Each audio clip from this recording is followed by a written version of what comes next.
نبی کریم صلی الله علیه وسلم ارشاد مبارک دی چې زموږ او د منافقینو په مابینځ کې د سهار او د ماخستن د لمانځه فرق دی. منافق د سهار او د ماخستن لمانځه ته نه حاضریږي. دا زموږ او د منافقینو په مابینځ کې فرق دی.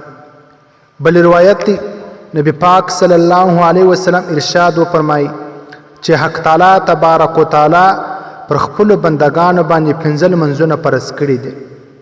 څوک چې دا 5 لمونځونه په ښه شان سره ادا کړي او د هغه کې یو لمونځ هم نه کړي ضایع، نو پر الله باندې واجب ده چې دی په جنت کې داخله کړي.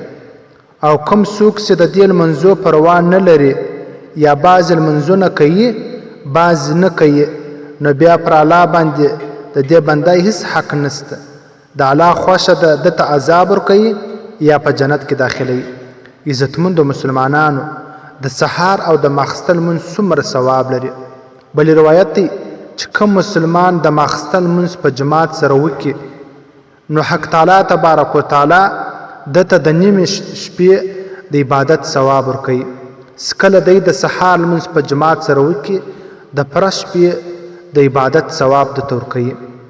نو حق تعالی تبارک وتعالی دې موږ او تاسو ته د دې توفیق راکړي چې د دې د سهار او د ماخستن د لمانځه اهتمام وکړو. خو افسوس ډېر داسې خلک شته چې د ماخستن د لمانځه بعد ګپ کوي او ټوله شپه په فسق او په جور تیره کړي، ناوخته ډوډۍ وخوري د ماخستن، بیا د سهار لمونځ د ده څه قضا سي. نو الله پاک دې موږ او تاسو د دې توفیق راکړي چې د سهار او د ماخستن د لمانځه اهتمام